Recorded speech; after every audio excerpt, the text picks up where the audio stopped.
Theoretical recap. An interactive menu in Python is a control structure that repeatedly presents options to the user, reads their input, and dispatches execution to the appropriate function based on that choice. It combines three concepts you have already practiced: loops, while, conditions, if/elif/else, and functions. The classic pattern is a while-true loop that displays a numbered list of options, captures input, evaluates it, calls the matching function, and breaks when the user chooses to quit. A common mental model. Think of the menu as a reception desk. It never closes until the visitor explicitly says goodbye. The loop keeps the desk open. The conditions route each visitor to the right office. The functions are the offices doing the real work. Frequent mistakes to avoid: forgetting to cast input to int, causing a type error on comparison, not handling invalid entries, causing a crash, and placing the menu display outside the loop so it only appears once. Always wrap the int conversion in a try/except block to catch non-numeric input gracefully. Mini example. Def say _hello. Print hello, user. While true. Print 1. Say hello to. Quit. Choice equals input choose. Try. Choice equals int choice. Accept value error. Print invalid input. Continue. If choice equals 1. Say _hello. Elif choice equals 2. Break.else. Print unknown option. This recap bridges your recent work on loops, conditions, and functions directly into an applied, security-relevant context. Workshop brief.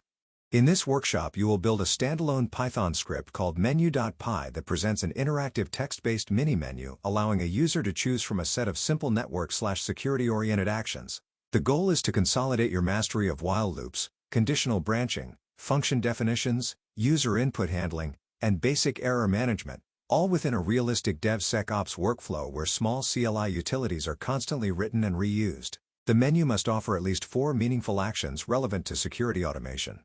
Suggested options: you may adapt or extend them. 1. Check whether a given port number is privileged, below 1024, or not, reusing the logic from your est_pair/port exercises. 2. Display a simulated scheduled task status, echoing what you built in the scheduled task workshop. 3. Scan a list of ports entered by the user and report which are in a standard risky set, for example, 21, 22, 23, 80, 443, 3306, 8080. 4. Display a help/about message describing the tool. 5. Quit the program cleanly. Each action must be implemented as a separate, clearly named function. The main menu loop must call these functions. It must not contain business logic itself.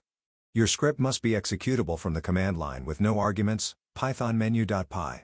It must handle invalid menu choices gracefully, print a clear error message and redisplay the menu, and must never crash on unexpected user input such as letters, empty strings, or out-of-range numbers. Use try/except where appropriate. The menu must redisplay automatically after each action until the user explicitly chooses to quit. Pay particular attention to code structure. Use a dedicated function, for example, display_menu, to print the options, a main function to hold the loop, and individual action functions for each feature. This separation of concerns is a professional habit that makes scripts testable and maintainable in a C/CD pipeline context. As an optional challenge, accept an optional command line argument, debug or D, that, when present, prints additional diagnostic information, for example, which function was called and with what input, without altering the normal user experience. This ties back to your earlier work on executable scripts and command line arguments. Test your script thoroughly. Try every valid option, try invalid strings, try numbers outside the valid range, and try pressing enter with no input. Document your testing in a short comment block at the top of the file or in a separate testing_notes.txt file, 5 to 10 lines describing what you tested and what you observed. You have up to 4 hours to complete this workshop. Submit your solution, menu.py, and, if applicable, testing_notes.txt, before the deadline expires. You are fully allowed to consult all previous course materials, your own previous workshop scripts, and any relevant internet resources, Python official documentation, Stack Overflow, etc. You may work alone or ask for help, but the final code and reflections must be your own.